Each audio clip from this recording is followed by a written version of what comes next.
प्रभु के नाम की महिमा हो। आज आराधना में आने के लिए परमेश्वर ने हमारी सहायता की।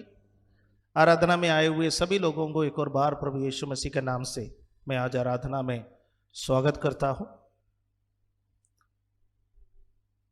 आज जो वचन आपके सामने मैं लेकर के आया हूं, जो पवित्र आत्मा ने मुझे प्रोत्साहन दिया कि मैं आपके सामने वचन को बांटूं, वो है वॉकिंग विथ गॉड, परमेश्वर के संग चलना। मैं आज उत्पत्ति का पुस्तक से आपसे बातें करना चाहता हूं। पिछले सप्ताह में हम पत्रियों से देखा था स्वर्गीय वस्तुओं की खोज कैसे करना है, बपतिस्मा के बाद हमारे जीवन में क्या परिवर्तन आना है, परमेश्वर हमसे क्या बदलाव चाहता है, वो सभी विषयों के बारे में पिछले सप्ताह में हमने अध्ययन किया था। आज वॉकिंग विथ गॉड, परमेश्वर के संग चलने के विषय में हम अध्ययन करेंगे। परमेश्वर ने मनुष्य को क्यों बनाया?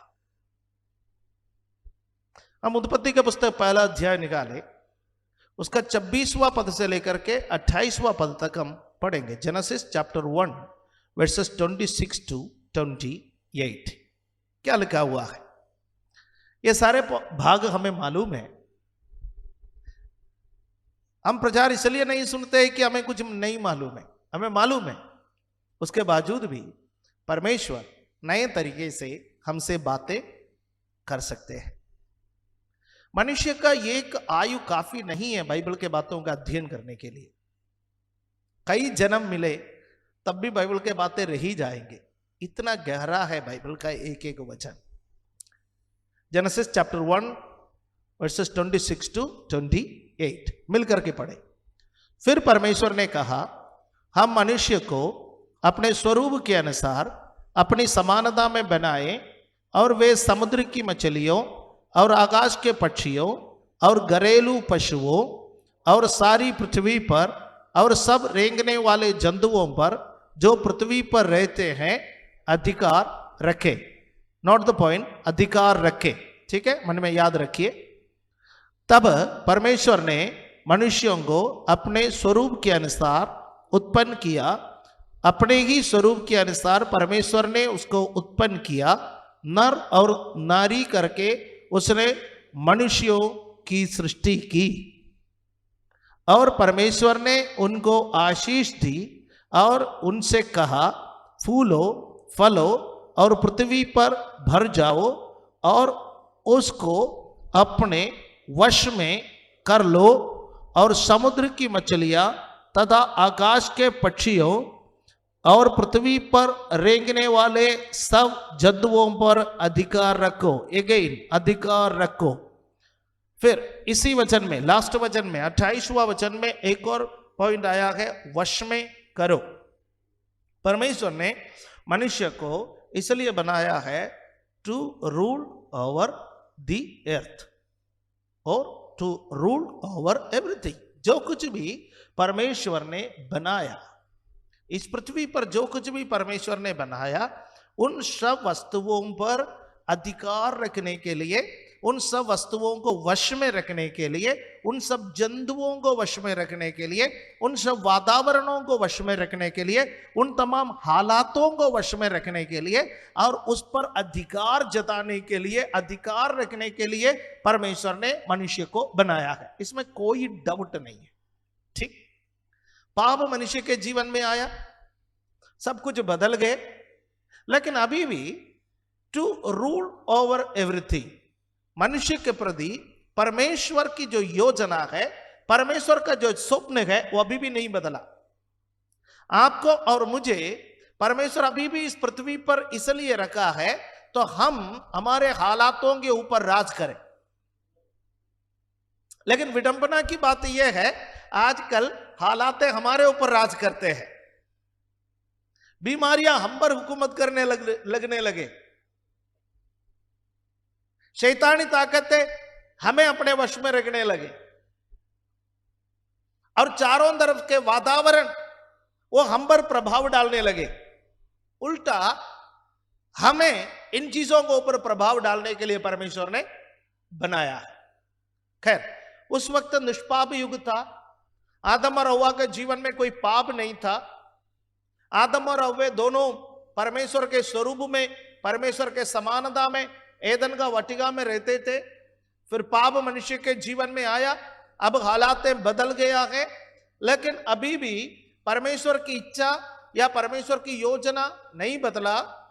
इसलिए अभी भी हमें सभी वस्तुओं को अपने वश में रखना है। यदि हमारे जीवन में बीमारी है, हमारे परिवार में बीमारी है, उसको वश में रखने के लिए हमें सीखना है। कर्जा है, वश में रखने के लिए सीखना है। बेरोजगारी है, वश में रखने के लिए सीखना है। बहुत सारे दिक्कतें हैं, वश में रखने के लिए सीखना है। हालेलुया, आमीन, आमीन।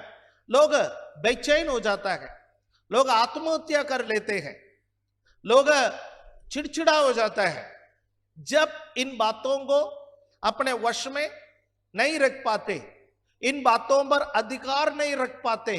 तब लोग क्या करते हैं, इन बातों पर चले जाते हैं, आत्महत्या में चले जाते हैं, नशा करने में चले जाते हैं, उल्टा सीधा काम करने में चले जाते हैं, राइट। लेकिन एक विश्वासी इन बातों को वश में रखना कैसे? परमेश्वर के वचन, प्रार्थना, आराधना, संगति करने के द्वारा। कलीसिया में क्यों आता है? कलीसिया में इसलिए आता है कि यहां पर संगति मिलता है, यहां पर बाइबल अध्ययन मिलता है, यहां पर प्रार्थना मिलता है, यहां पर आराधना मिलता है। यहां से जो हम सीखते हैं ये हम जाकर के हमारे घर में अभ्यास करते हैं। जो हमारे घर में अभ्यास करते हैं उसको हम बाहर समाज में ले जाते हैं, और हर जगह पर परमेश्वर हमें विजय देने के लिए सामर्थ्य है। हालेलुया, आमीन।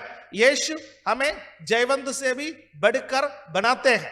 आपके जीवन में परेशानी होगा, लेकिन यीशु हमें जयवंत से भी बढ़कर बनाते हैं।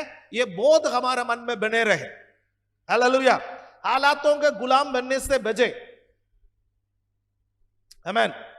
उसके ऊपर उठने के लिए परमेश्वर हमें सामर्थ्य दे।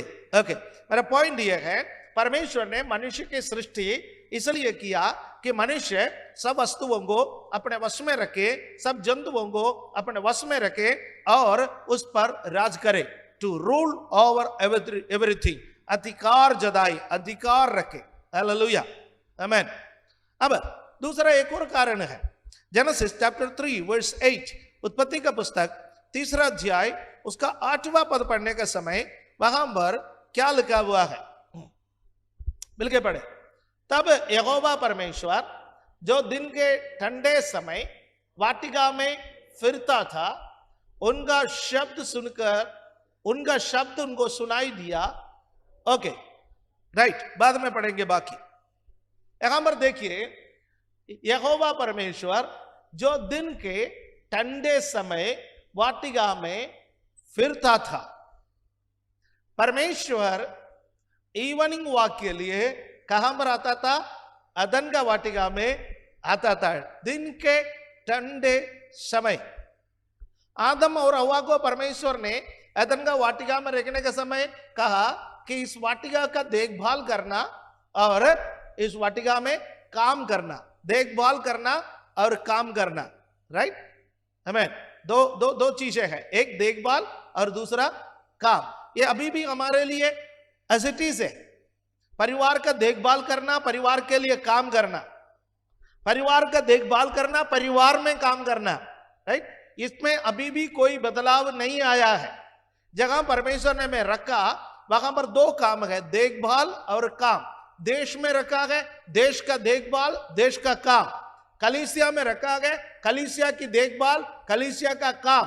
परिवार में रखा गया, परिवार की देखभाल और परिवार का काम। इसमें कोई बदलाव नहीं आया गया।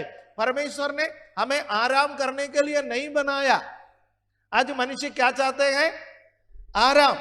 मनुष्य चाहता है कि मैं कोई काम ना करूं, मैं बैठ करके खाऊं, राइट। परमेश्वर ने मनुष्य को आराम करने के लिए नहीं बनाया। काम एक आशीष है, परमेश्वर के द्वारा बनाया गया है। इसलिए काम से चिढ़िए मत। हो सकता है आपका काम दूसरे के काम से ज्यादा कठोर होगा, ज्यादा कठिन होगा, ज्यादा शारीरिक क्षमता की जरूरत पड़ेंगे, ज्यादा दिमाग लगाने की जरूरत पड़ेंगे। तब भी आप क्या समझोगे? ये काम परमेश्वर ने मुझे दिया है। हो सकता है कि आपका काम दूसरे के मुकाबले थोड़ा सा छोटा होगा, हो सकता है कि दूसरे का काम ज्यादा आदर का काम होगा, आपका काम उतना आदर का नहीं होगा, फिर भी आप किसी भी काम को तुच्छ ना जाने। कोई काम कम नहीं है। हालेलुया। हमें हर व्यक्ति की जरूरत है, हर व्यक्ति की जरूरत है। हालेलुया, आमीन। एक साधारण व्यक्ति से लेकर के एक ऊंचे तौर पर काम करने वाले व्यक्ति तक को हमारे जरूरत है। काम से अपना मन को ना मोड़े, काम से मन ना चुराए, काम करना है, देखभाल करना है, उसके लिए परमेश्वर ने मनुष्य को बनाया है। और उसके बाद शाम को जब परमेश्वर आता था तो परमेश्वर ये उम्मीद करता था कि आदम और हव्वा दोनों परमेश्वर चले। हालेलुया, आमीन। आदम और हव्वा दोनों परमेश्वर के संग चले। ओ कितना अच्छा परमेश्वर है जो मनुष्य के संग चलना चाहता है, मनुष्य के संग चलने के लिए चाहने वाला परमेश्वर। आमीन। तो मैंने आपको दो बातें कहा। एक, परमेश्वर ने मनुष्य को सबके ऊपर अधिकार रखने के लिए, शासन करने के लिए बनाया। दूसरा, परमेश्वर चाहता था कि मनुष्य परमेश्वर के संग चले। हालेलुया, आमीन। याद रखिए, आपको इस संसार के ऊपर, आपको हालातों के ऊपर अधिकार रखना है, तो उसके लिए आपको परमेश्वर के संग चलना अनिवार्य है। आमीन। दिन के ठंडे समय पर शाम को आदम और हव्वा के संग चलने के लिए परमेश्वर आता था, और उसके बाद रात हो जाते थे, और वो रात के समय वे लोग आराम करते थे, सोते थे। उसके बाद अगले दिन परमेश्वर के साथ समय बिताया हुआ ताजगी के साथ वे लोग जाग उठते थे और अपने काम में लग जाते थे। फिर से मैं कहना चाहूंगा, काम करके आदम और हव्वा अदन का वाटिका में रहते थे, और शाम के समय परमेश्वर उनके साथ बातें करने के लिए, संगति करने के लिए, चलने के लिए। चलने का क्या अर्थ है? परमेश्वर के संग चलने का क्या अर्थ है?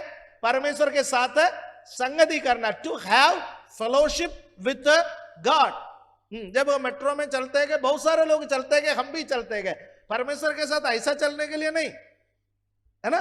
जब चलना शब्द आता है, टू वॉक विथ गॉड, चलना शब्द आता है, तो हमको कई बार सोचता है कि मेट्रो में जैसा चलना वैसा नहीं है। परमेश्वर के साथ चलने का अर्थ है to have fellowship with God, परमेश्वर के साथ संगति करना। और परमेश्वर की जो संगति है उससे ताजगी मिलता है, ऊर्जा मिलता है। हालेलुया, आमीन। यदि मैं इस बात को प्रभु यीशु मसीह के साथ कंपेयर करूं तो आप देख लीजिए, पूरे दिन चेलों के साथ समय बिताने के बाद, पूरे दिन भीड़ के बीच में समय बिताने के बाद, पूरे दिन काम करने के बाद यीशु एकांत में प्रार्थना करने के लिए जाते थे, एकांत में पिता से बात करने के लिए जाते थे। हमारे लिए एक नमूना है। क्या हमारे जीवन में ऐसा कोई टाइम है जहां हम परमेश्वर के साथ एकांत में समय बिताते हैं? हमारा संगति चाहने वाला है हमारा परमेश्वर, वो हमारे संग चलना चाहता है, वो हमसे बातें करना चाहता है। हालेलुया, आमीन। आप अपने जीवन के बारे में सोचिए। हमारे जीवन बहुत भागदौड़ में हम बिताते हैं। ऐसा नहीं है कोई काली हो, सब लोग किसी न किसी कामों में व्यस्त है। हम महानगर में रहते हैं, यहां तो काम बहुत ज्यादा है, कामों में व्यस्त है हम। उन कामों के व्यस्तता के बीच में भी परमेश्वर के साथ समय बिताने के लिए हमें टाइम निकालना है, परमेश्वर के साथ संगति करने के लिए टाइम बिताना है। एकांत में बाइबल पढ़ना, अकेले में एकांत में प्रार्थना करना, एकांत में परमेश्वर से बातें करना। आप कितने समय बाइबल पढ़ते हैं या आप कितने समय प्रार्थना करते हैं, यह आपके ऊपर निर्भर है। मैं कभी लोगों के लिए कोई समय निर्धारित करने वाला बंदा नहीं हूं। कोई कहता है कि 3 घंटा एक व्यक्ति को प्रार्थना करना चाहिए, कोई कहता है कि 2.5 घंटा प्रार्थना करना चाहिए। दिन का दशमांश परमेश्वर को दो। एक दिन में कितना कितना घंटे है? 24 घंटे। 24 घंटे का दशमांश कितना हो गया? लगभग 2.5 घंटे हो गया। तो 2.5 घंटे प्रार्थना करना चाहिए। कुछ लोग कहते हैं कि थोड़ा सा बढ़ो ना, 3 घंटे दो, नया नियम का सिस्टम में चलो। कुछ लोग कहते हैं 1 घंटा प्रार्थना करो, कुछ लोग कहते हैं कि आधा घंटा प्रार्थना करो, कुछ लोग कहते हैं कि एलिया ने 2 सेकंड्स की प्रार्थना की। अरे 2 सेकंड्स की प्रार्थना में आग उतर सकता है, तो 2 सेकंड्स की प्रार्थना मेरे लिए काफी है। ऐसा भी सोचने वाले लोग हैं। मैं किसी के लिए कोई माप निर्धारित करने वाला व्यक्ति नहीं हूं। ये आप परमेश्वर के साथ चलने का समय, परमेश्वर आपसे बात करते हुए आपके अंदर इच्छा जाहिर करेंगे, आपके अंदर एक इच्छा जता देंगे परमेश्वर कि कितना समय आपको परमेश्वर को उपस्थिति में बैठना चाहिए। लेकिन मैं आपसे यह कहना चाहूंगा, चाहे कितने भी व्यस्त आप क्यों ना हो, परमेश्वर आपके कंपनी के लिए चाहने वाला परमेश्वर। हालेलुया। आपका प्रार्थना के कक्ष में आपसे पहले वो आकर के इंतजार करता है। आपके आराधना के कक्ष में आप आने से पहले वो इंतजार करता है। हालेलुया, आमीन, आमीन। और हमें से कुछ लोग हम आराधना में 7:30 बजे आते हैं, कुछ लोग 8 बजे आते हैं, कुछ लोग थोड़ा देर से आता है। अक्सर मैं पहला बंदा हूं जो आराधना में आने वाला, लेकिन मैं इस भाव से आता हूं कि परमेश्वर मेरे आने से पहले यहां पर हमारे लिए इंतजार कर रहा है। इसलिए मेरा आना बाकी लोगों से जल्दी हो सकता है, लेकिन परमेश्वर से जल्दी नहीं है। हालेलुया, आमीन। मैं आपके साथ तुलना करके मैं आप बता सकता हूं मैं पहले आने वाला बंदा हूं, या आप किसी और के साथ तुलना करके बता सकते हैं कि मैं इससे पहले आने वाला बंदा हूं। लेकिन मैं आपसे कहना चाहता हूं, आज ये इतवार के दिन हम में से कोई भी इस आराधनालय में आने से पहले हमारे संगति चाहने वाला परमेश्वर, हमारे आराधना चाहने वाला परमेश्वर, हालेलुया, हमारे साथ चलने के लिए, हमारे साथ बैठने के लिए, हमारे साथ बात करने के लिए चाहने वाला परमेश्वर हमारे इंतजार में उससे पहले यहां पर आया। हालेलुया, आमीन, हालेलुया। उत्पत्ति का पुस्तक 3 अध्याय 1 से 7 तक पढ़ने का समय, वहां पर हव्वा परमेश्वर के संगति को छोड़ करके किसी और के साथ संगति करने के। कहानी आपको मालूम है, कहानी बताने की जरूरत नहीं है। शैतान के साथ वो संगति करने के लिए गई, शैतान के साथ बात करने के लिए गई। अब मैं बाइबल पढ़ते हुए कल मैं ये सोच रहा था, कल मैं ये सब तैयारी कर रहा था, उत्पत्ति का पुस्तक में फिर पढ़ रहा था, कई बार पढ़ा। पढ़ने के बाद मैं पहला अध्याय से 14 अध्याय तक मैं जब पढ़ रहा था, खासतौर से 2रा और 3रा अध्याय जब मैं पढ़ रहा था, मैं उसमें यह देखना चाहता था कि हव्वा परमेश्वर के साथ बात करने का वृत्तांत क्या है, वहां पर क्या लिखा हुआ है। आप अपना बाइबल में कुछ पढ़ते हैं हव्वा और परमेश्वर के बीच का वार्तालाप। कभी हव्वा ने पूछा हो परमेश्वर से, परमेश्वर आप कब आए हो, कितने समय से हमारे लिए इंतजार कर रहे हैं, हम हमारा कुछ बातें आपसे कहें। किसी फल के बारे में पूछा हो, एदन का वाटिका के किसी मसले के बारे में परमेश्वर से चर्चा किया हो, बाइबल उसके बारे में कोई विवरण नहीं दे रहा है। परंतु 3रा अध्याय में हव्वा और शैतान के बीच के वार्तालाप के बारे में बाइबल विवरण दे रहे। क्यों? क्योंकि जिस विषय के बारे में ज्यादा हमें सावधान रहना है, उस विषय के बारे में बाइबल हमें चेतावनी देते हैं। हालेलुया, आमीन। यदि आप परमेश्वर के साथ बात करता है, इट्स ए नॉर्मल थिंग, इसको बढ़ा चढ़ा करके बोलने की जरूरत नहीं है। यदि आप बाइबल पढ़ते गए, यदि आप प्रार्थना करते गए, यदि आप अन्य भाषा बोलते गए, यदि आप परमेश्वर के साथ चलते गए, तो आप कुछ भी अधिक कोई काम नहीं करते गए। जो आपसे उम्मीद है केवल वो ही कर रहे आप, कोई एक्स्ट्रा काम नहीं कर रहे।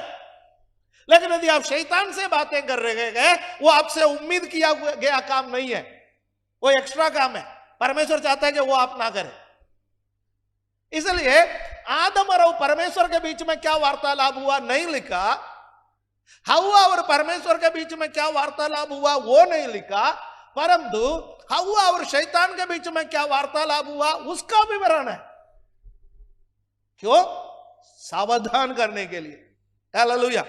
जब हव्वा शैतान के साथ संगति किया, शैतान के साथ वार्तालाप किया, उसका 4 परिणाम मेरे दिमाग में निकल करके आया, वो मैं आपके सामने बता दूं। पहले number 1, sin came into this world, पाप इस संसार में आया। उस समय तक इस संसार में क्या नहीं था? पाप नहीं था। पाप फिर कहां पर था? पाप था कहां पर? शैतान के मन में। शैतान ने पाप नहीं की। मैं फिर से क्लियर करना चाहता हूं, मुझे सुनने वाला हो सकता है मेरे से सहमत ना हो। शैतान को पाप करने का मौका परमेश्वर ने नहीं दिया। जब उसने मन में सोचा, राइट, जब उसने मन में सोचा मैं अपना सिंहासन परमेश्वर के सिंहासन के ऊपर रखूंगा, राइट, मैं सबको अपना वश में करूंगा, जब उसने अपने मन में सोचा तब परमेश्वर ने उसको स्वर्ग में से गिरा दिया। राइट, आप मेरे साथ सहमत होंगे। यानी शैतान को पाप करने का तक का मौका परमेश्वर ने नहीं दिया, उससे पहले उसको गिरा दिया। तो पाप कहां पर था? पाप शैतान के मन में था। वो पाप को जन्म देने के लिए वो मौका ढूंढते फिर रहा था, मौका ढूंढते फिर रहा था। जब हव्वा उसके लिए मौका दिया तो इस संसार में क्या जन्म लिया? पाप जन्म लिया। हालेलुया। यदि आप शैतान के साथ बात करने के लिए ज्यादा समय बिताओगे, परमेश्वर से अलग होकर के अपने फोन के साथ अन्याय बातों पर, अधर्म की बातों पर, या अपने मित्रों के साथ अन्याय और अधर्म की बातों पर, या संसार के साथ अन्याय और अधर्म की बातों पर आप समय बिताओगे तो वहां पाप उत्पन्न होता है। राइट? तो इसलिए किसके साथ आपको संगति करना, उसके बारे में सोचो। परमेश्वर के साथ आप संगति करोगे, आप पवित्र बने रहोगे। हालेलुया, आमीन। आदम और हव्वा जब तक परमेश्वर के साथ संगति करता था, दिन के ठंडक के समय पर परमेश्वर एदन का वाटिका में टहलने के लिए, चलने के लिए, उनके साथ संगति करने के लिए आता था। तो जब वे लोग परमेश्वर के साथ संगति करते थे, वे पवित्र बने रहे। लेकिन शैतान के साथ एक दिन संगति, परमेश्वर के साथ कितने दिन संगति किया होगा हमें नहीं मालूम, विवरण नहीं है। बहुत दिन संगति किया होगा। मैं नहीं सोचता हूं शैतान एक सप्ताह के अंदर, एक महीने के अंदर या एक साल के अंदर उनको गिरा दिया। मैं ऐसा विश्वास नहीं करता। मेरा विश्वास है बहुत समय तक, बहुत महीने तक, शायद बहुत साल तक आदम और हव्वा एदन का वाटिका में एक पवित्र व्यक्ति के रूप में निष्पाप युग में जीवन बिताए। लेकिन एक दिन शैतान के साथ संगति, वो संगति उनको हमेशा के लिए पापी बना दिया, संसार को पापी बना दिया। इसलिए पाप करने के लिए ज्यादा वक्त नहीं चाहिए। हालेलुया, आमीन, हालेलुया।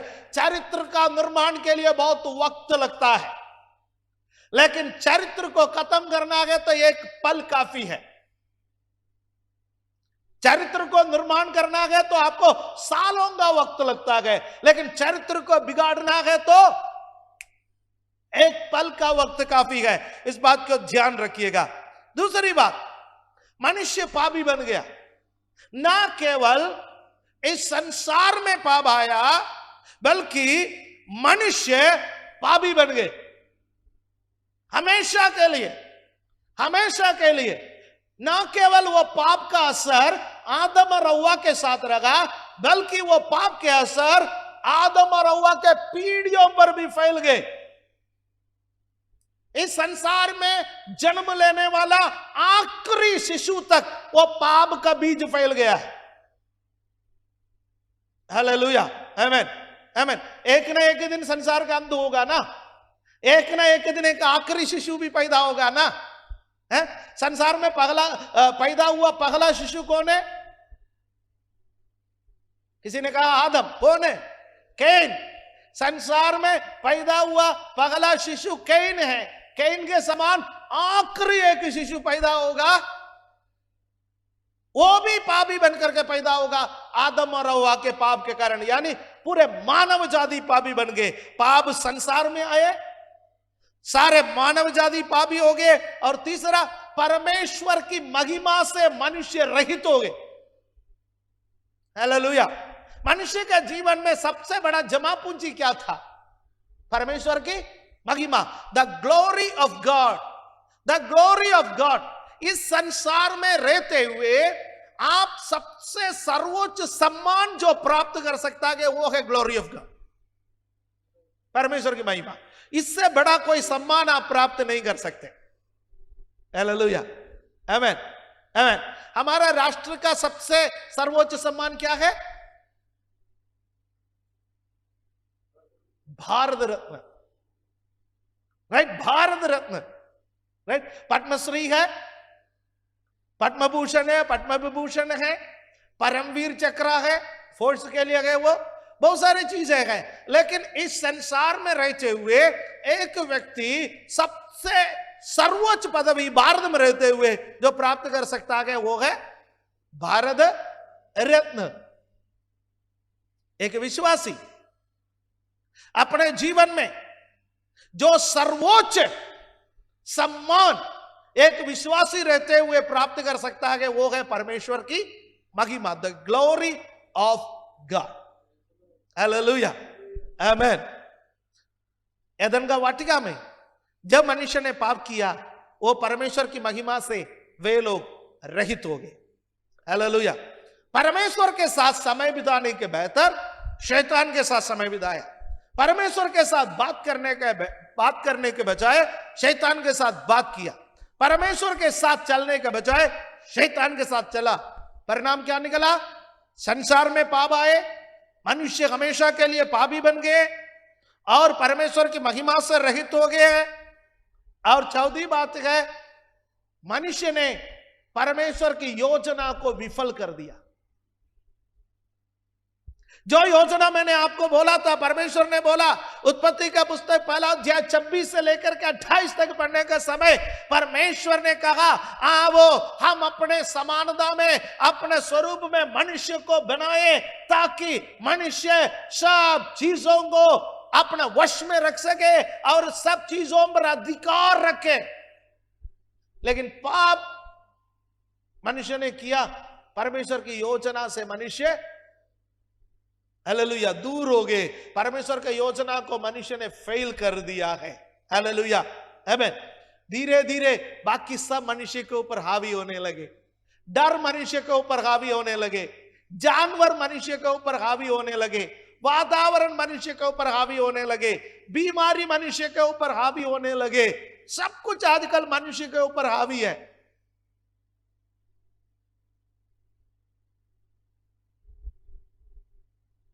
दुनिया में सबसे सस्ता वस्तु आज मनुष्य बन गया है।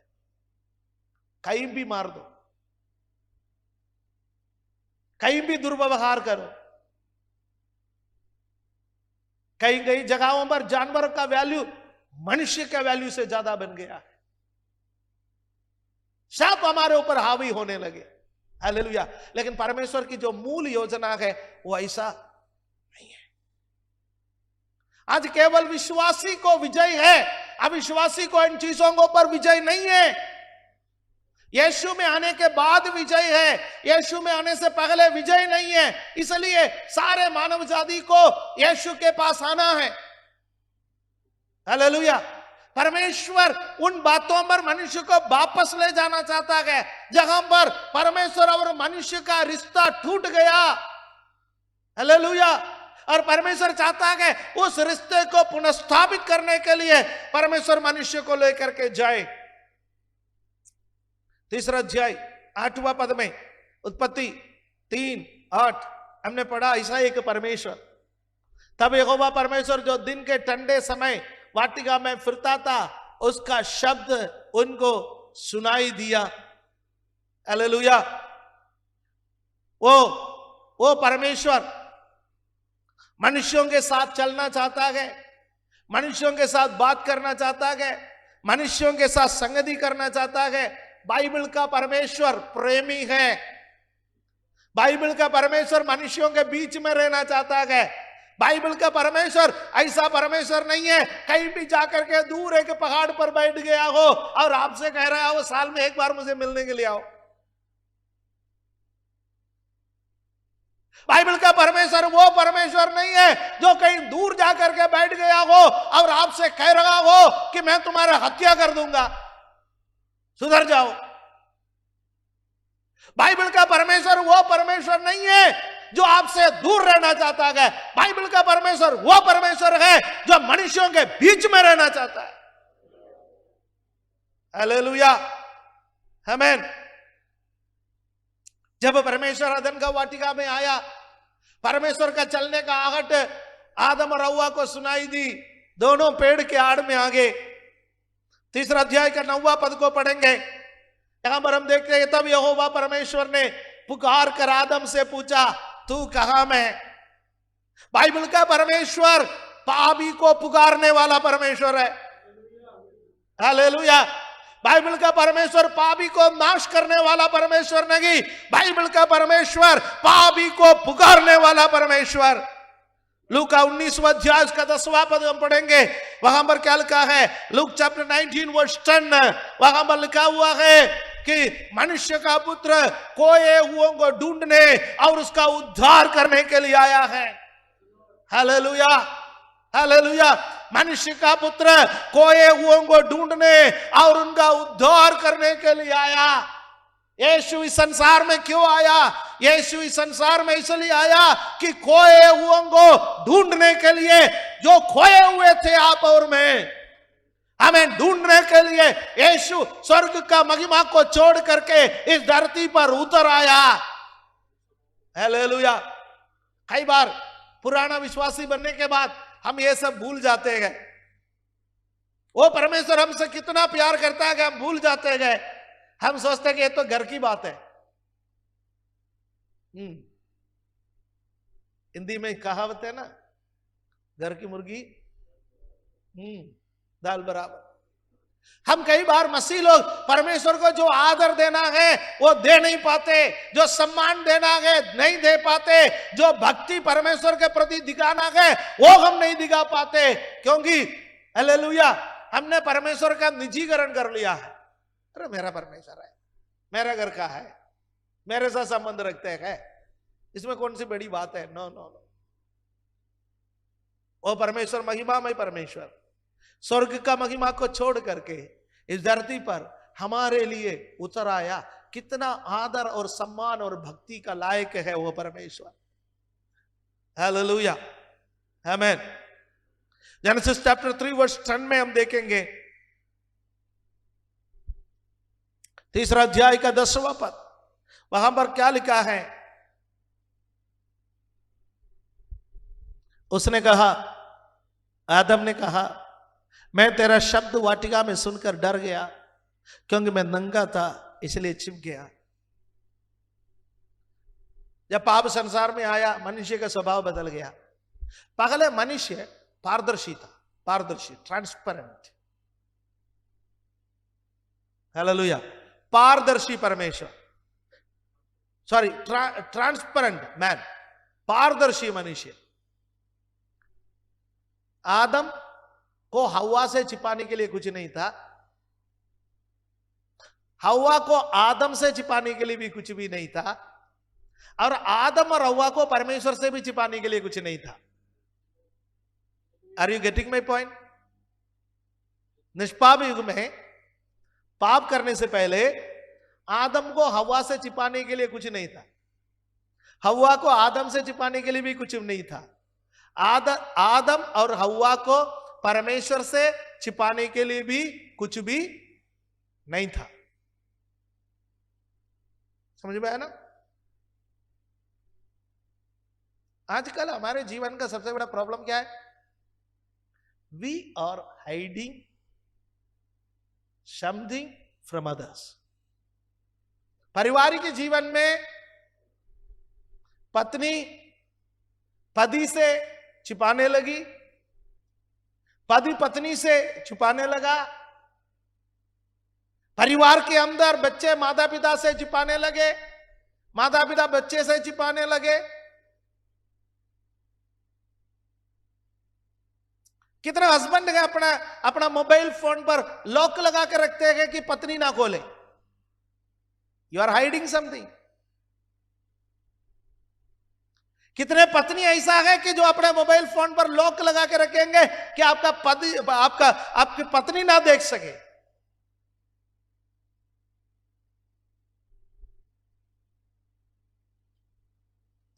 बच्चे यदि माता पिता से अपना मोबाइल फोन पर लॉक लगा करके छिपा के रखते हैं, माता पिता को पता नहीं है कि आपका मोबाइल में क्या है, यू आर हाइडिंग समथिंग।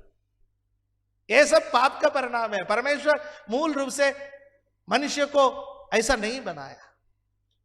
जब पाप संसार में आया तो यहां पर क्या हुआ है, पाप जैसा संसार में आया है तो मनुष्य एक दूसरे से छिपने लगे, छिपाने लगे। क्या हमारे अंदर हमारा कैरेक्टर, हमारा स्वभाव में एक निर्मल कैरेक्टर, एक निर्मल स्वभाव, एक प्योर कैरेक्टर क्या हम ला सकते हैं? परमेश्वर हमारे जीवन से ये चाहता है। Hallelujah, praise the Lord. मैंने आपसे कहा मनुष्यों के साथ संगति करने के लिए चाहने वाला परमेश्वर बाइबल का परमेश्वर है। मनुष्य को पुकारने वाला परमेश्वर है बाइबल का परमेश्वर। और जब मनुष्य ने पाप किया, क्या हुआ? मनुष्य पारदर्शिता को खो दिया, निर्मल स्वभाव को खो दिया, प्यूरिटी को खो दिया, एक दूसरे से छिपाने लगे। आजकल हम सब मेकअप करके चलते हैं।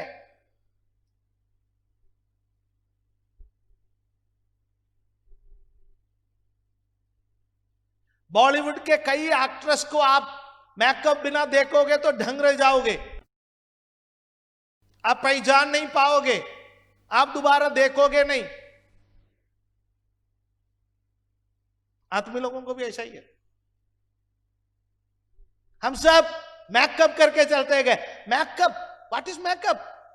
छिपाना है, ओरिजिनलिटी को छिपाना है, जो कुदरती है उसको छिपाना है। आजकल हम ना केवल हमारे चेहरे पर मेकअप लगाते गए, आजकल हम हमारे स्वभाव में भी मेकअप लगा करके चलते हैं। कहां से आया है? पाप का परिणाम। हालेलुया, आमीन। आज कोई तैयार है अपना मुखौटा उतार के फेंकने के लिए, आज कोई तैयार है अपना स्वभाव में जो मेकअप लगा रखा है उसको हटाने के लिए, आज कोई तैयार है परमेश्वर के सामने आकर के ये बोलने के लिए, हाँ परमेश्वर मैं ऐसा हूं, मुझे बदल दे। आदम और हव्वा परमेश्वर के पास आ सकता था और कह सकते थे कि परमेश्वर हमसे गलती हो गया, हमें बदल दे। हमने हमारा निर्मल स्वभाव खो दिया, हमने शैतान के साथ संगति की, हमने फल खाया, बदल दे। परमेश्वर बदलता था, बदल सकता था उन्हें, परमेश्वर क्षमा कर सकता था उन्हें, परमेश्वर उनका निर्मलता उनको वापस दे सकता था, परंतु वे लोग परमेश्वर से छिपने लगे। नीति वचन में एक वचन है, उसमें लिखा गया जो अपना पापों को छिपा के रखता है वो कभी आशीष नहीं पाता, लेकिन जो अपना पापों को खोल करके परमेश्वर के सामने रखता है वो आशीष पाते हैं। हालेलुया, हालेलुया, आमीन। आज आप अपना पाप को खोल करके परमेश्वर के सामने कह सकते हैं। आप कहोगे मैं तो सालों पहले बपतिस्मा लिया, मैं तो पवित्र आत्मा का अभिषेक पाया, मैं अन्य भाषा में बातें करने वाला हूं, तो क्या परमेश्वर को मेरे बारे में सब कुछ पता नहीं है? परमेश्वर को आपको और मेरे बारे में सब कुछ पता है, उसके सामने हम कुछ भी नहीं छिपा सकता है, परंतु वो चाहता है कि हम स्वेच्छा से आए। क्या परमेश्वर को पता नहीं था आदम और हव्वा पाप किया उस वक्त? परमेश्वर आपका फ्री विल, आपका स्वयं की इच्छा पर हाथ डालने वाला परमेश्वर नहीं है। हालेलुया, आमीन। नहीं है तो परमेश्वर हिंदी फिल्म के हीरो के समान आ जाता है। आपको पता होता ना, जब बुरा एक पुलिस ऑफिसर होता है, वो ऐसा पकड़ के हीरो को गोली मारने के लिए ऐसा लगता है, तो जो हीरो का दोस्त पीछे से आता है कि एक वो पुलिस वाले के पता नहीं हाथ में ही क्यों गोली लगता है, फिर वो छूट जाता है, फिर हीरो आ जाता है, फिर विलन को ऐसा ऐसा मारते हैं, पीटते हैं, है? जब जब हवा ने वो फल खाने के लिए अपना मुंह के तरफ वो फल लेकर के आया, क्या परमेश्वर आकर के उसका उसका उसका हाथ में कुछ नहीं कर सकता था? या किसी जानवर को नहीं भेज सकता था कि जाके काट ले उसका हाथ को? जब हवा के हाथ से लेकर के आदम खाया, इसको आदम से एप्पल कहते हैं, वो ने पकड़ लिया, यहाँ आदमियों को यहाँ है ना, आदम जाप, आदम ने फल खाया तो यहां पर आकर के अटक गए। परमेश्वर आकर के यहां रोक नहीं सकते थे? सुनिए, परमेश्वर ऐसा करने वाला परमेश्वर नहीं है। क्यों? क्योंकि आदम और हव्वा को परमेश्वर ने फ्री विल दिया था, स्वयं इच्छा दिया था कि भाई तुम ये चुनना चाहते हो तो ये चुनो, ये चुनना चाहते हो तो ये चुनो। परमेश्वर हमसे जबरदस्ती कोई काम करवाने वाला परमेश्वर नहीं है। उनको पता था कि आदम और हव्वा ने पाप किया है, फिर परमेश्वर क्या किया? जब वो छुपे हुए थे, वो पेड़ के आड़ में थे, उनको पुकार करके परमेश्वर निकल करके आया है। आज का संदेश का आधा भाग में आया है, बाकी मैं अगले सप्ताह बता दूंगा, क्योंकि मुझे टाइम का भी पाबंद रहना है। अगले आराधना के लिए हमें जगह भी खाली छोड़ना है, 1-2 मिनट आपस में बात करने का भी टाइम निकालना है। लेकिन एक वचन पढ़ करके मैं समाप्त करूंगा, बाकी हम अगले सप्ताह देखेंगे।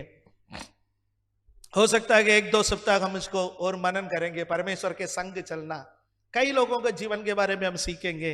ये तो आज इंट्रोडक्शन है, आज शुरुआत है। उत्पत्ति अध्याय 4 उसका 12वां पद को पढ़ेंगे। Genesis chapter 4 verse 12। चाहे तू भूमि पर खेती करे तो भी उसकी पूरी उपज फिर तुझे ना मिलेगी, और तू पृथ्वी पर भटकने वाला और भगोड़ा होगा। ये परमेश्वर कैन से बात कर रहा है। कैन और आबेल बलिदान चढ़ाए, जिसके बारे में विस्तार रूप से हम पिछले समय में देखे हैं। उसके बाद कैन ने आबेल की हत्या की। जब कैन ने आबेल की हत्या की, तब भी परमेश्वर देख रहा था। तब भी परमेश्वर चाहे तो किसी को भेज सकता था या खुद उतर के आ सकता था, लेकिन परमेश्वर वहां पर कैन के स्वयं की इच्छा पर हाथ नहीं डाला। हत्या करने के बाद परमेश्वर कैन से पूछा, तेरा भाई आबेल कहां? मैं कैन ने कहा, क्या मेरे भाई का चौकीदार हूं? आपने मुझे मेरे भाई का चौकीदार बना के रखा। आपको चाहिए तो आप ढूंढ लो, आप मेरे बापू से पूछो, मेरे से क्यों पूछ रहे हो? बेटा तो उनका है। उसका हत्या करके, उस हत्या का सबूत मिटा करके वो ऐसा आ रहा है कि मुझे कुछ पता ही नहीं है। परमेश्वर सब कुछ देखता है। आप और मैं कहां जाता है, क्या करता है, क्या बोलता है, किससे मिलता है, परमेश्वर सब जानता है। कई बार हमको लगता है कि परमेश्वर को कुछ नहीं मालूम है, परमेश्वर का सब कुछ मालूम है। फिर भी इतवार के दिन जब हम आते हो, परमेश्वर हमें हल करने के लिए हम है, क्योंकि हमें सुधरने का मौका देता है। कहीं नहीं बोल सकता था, प्रभु मुझसे गुस्सा आया। परमेश्वर कैन से उम्मीद किया, जैसा सही आदम से उम्मीद किया, उसी प्रकार कैन से उम्मीद किया कि वो ये कहे, परमेश्वर मुझे अपना भाई पर गुस्सा आ गया, मैंने उस पर हाथ उठाया, वो खत्म हो गया, अब मुझे नहीं मालूम मुझे क्या करना है, मुझे क्षमा कर दो, मुझे राग दिखा दो। लेकिन उसने असलियत को छिपाया। पाप करने के बाद जब हम छिपाते हैं, परमेश्वर बहुत दुखी होता है। हमसे गलती हो सकता है, लेकिन परमेश्वर के सामने लेकर के आइए उन गलतियों को। परमेश्वर उन गलतियों को माफ करने के लिए तैयार है। परमेश्वर दोबारा मौका देने के लिए तैयार है। हालेलुया। लेकिन परमेश्वर नहीं चाहता है कि कोई अपना पाप को छिपा के रखे। कहीं ऐसा आया जैसा मान लो कि उसने कोई पाप नहीं किया, परमेश्वर ने उससे पूछा, वो परमेश्वर पर ही गुस्सा हो गया। तब परमेश्वर उससे कह रहा है, इसका परिणाम क्या होगा? तुम मुझसे छिपना चाहा ना, तू कैसा बनेगा? पृथ्वी पर भटकने वाला और भगोड़ा होगा। सुनिए, यदि आप परमेश्वर के साथ संगति करना छोड़ दे, आप फिर कौन है? भगोड़ा है। परमेश्वर के साथ संगति करने के लिए छोड़ने वाला, भड़कने वाला व्यक्ति और भगोड़ा है। परमेश्वर नहीं चाहता है कि हम में से कोई भगोड़ा बने। परमेश्वर चाहता है कि हम सदैव उनका नजदीक रहे। हालेलुया, हालेलुया, आमीन। परमेश्वर के संग चलना, हमारे संग चलने के लिए, हमसे बातें करने के लिए, हमारे साथ संगति करने के लिए पसंद करने वाले एक परमेश्वर, वो हमारा परमेश्वर है। अपने आंखों को बंद करें। हालेलुया। रीमना धीरा रबला शतरा धीवा राबला भौडरा धीरमना धीरबा रबला धिगरा। अपने आप को प्रभु के हाथ में समर्पण करें। उससे कहे, प्रभु मेरे जीवन को सुधार दे, सुधरने में मेरी सहायता कर, तू सुधार दे मेरे जीवन को।